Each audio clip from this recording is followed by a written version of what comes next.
Alright, so earlier I posted it was 111 to 113 degrees over here. That was about an hour ago. It's still pretty hot. The temperature's coming down, but now look at all that cloud cover, and there's actually a severe thunderstorm going on in Murrieta that's stationary. It's just sitting there, and now the wind's picking up over here. Yeah, they said about penny-sized hail was observed. Hopefully that doesn't hit us here.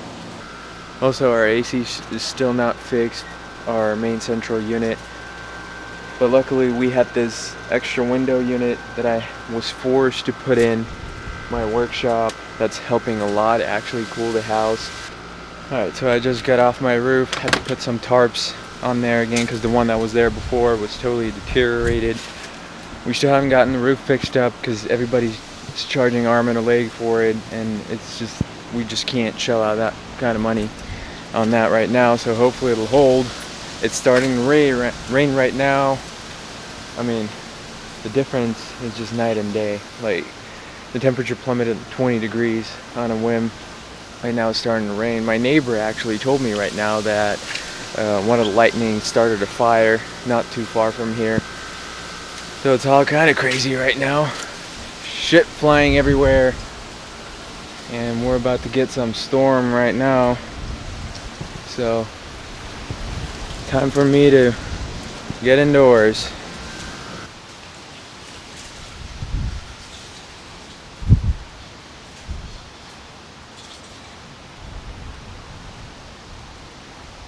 So far everything's been working as it should.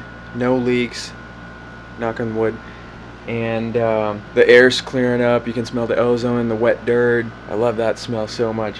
The garden's getting a much needed break. It's definitely going to benefit from the extra precipitation, so I'm stoked on that.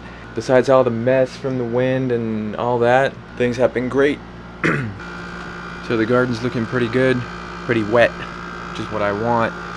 I almost got the buckets out there filled with rainwater, so that's pretty good. I'm excited about that. It's not nearly as enough as I'd like, but hey, it's free water, right?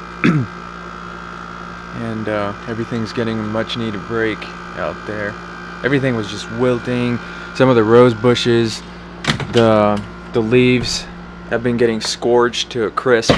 I mean, the leaves turned black. Alright, so right now I'm on my way to the post office. I need to mail out some goodies to my friend that lives in Germany. The review video is uploading as we speak, so that's going on. So there's a few things that I wanted to mention that I thought about, you know, when it comes to this vlog and stuff like that. A few things I wanted to get off my chest again. Hopefully it's not going to be too boring, but it needs to be said. So here's something that I've kind of always known, but have been really observing the past few months that I've been really active on YouTube.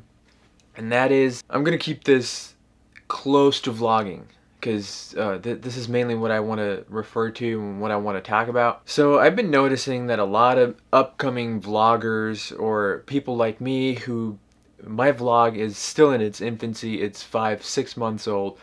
I don't really have that many subscribers, 17 to be exact. But I've noticed that an upcoming vlogger might experience a couple things.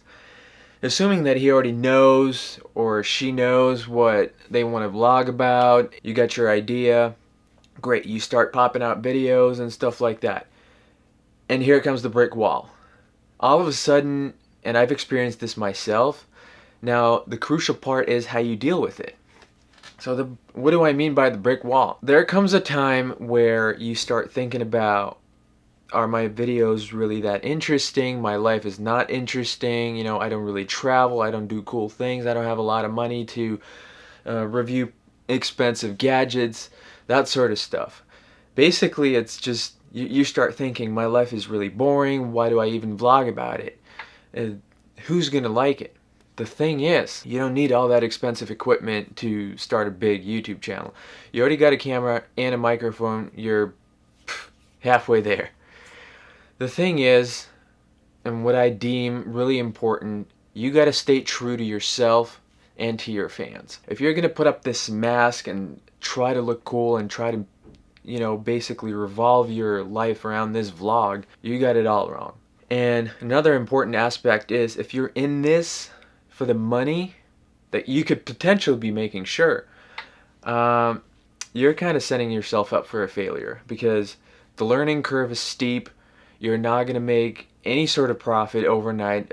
Matter of fact, it takes a long while for you to register any sort of monetary compensation. Rather than that, this should be something that you enjoy doing. I mean, you like editing videos, you like creating content, that's the kind of reasoning, that's the kind of motivation that you should be, you should always keep in your mind, because that's what got you started in this whole vlogging thing, right? We're popping out videos out on the internet.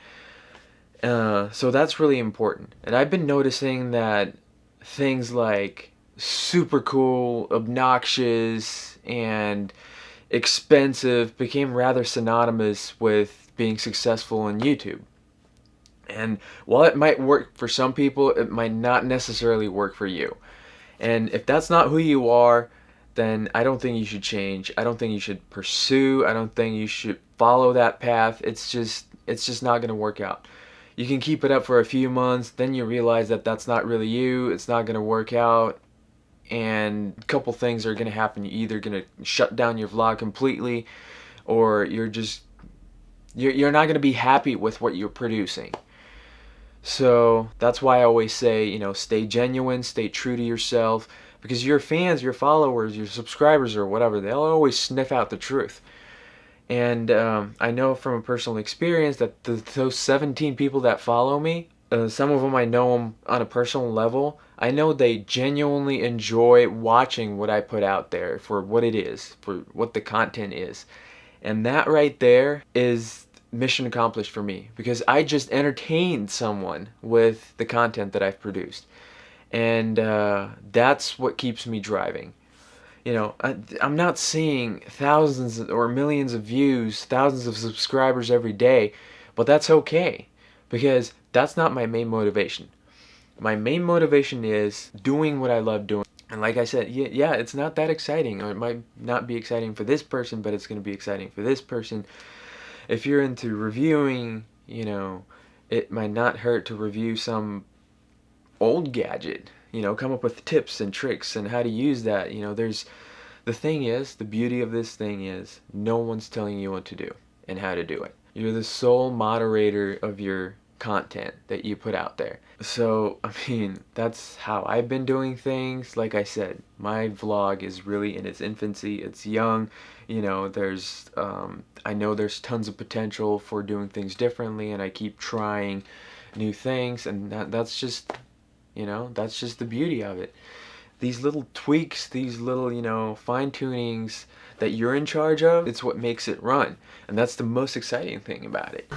So that's just something I really wanted to address, because it's been kind of bothering me, and it's a shame that a lot of people, this is what kind of stops them from going forward and pursuing their thing. Don't think that your life or your videos are too boring, because you're bound to pick up new things along the way, and the more you keep at it, the busier you'll get. Trust me. Right now I just started an online extension class, or a series of classes I've been wanting to do for a while. I've been working on my Patreon and setting it up, so that's gonna launch soon. My wife and I also moderate a separate channel about our garden, so there's gonna be videos popping up over there. And it's just about staying busy, and if you keep at it and produce quality content, and if that's what you really want, then it's just going to take off and pick up, and soon enough you're not going to have any free time to do. You're going to look back to today, and you're going to be like, oh my gosh, I had so much free time, and I thought my life was boring. Now I can't even stop. So stay genuine, and I'll catch you in the next one.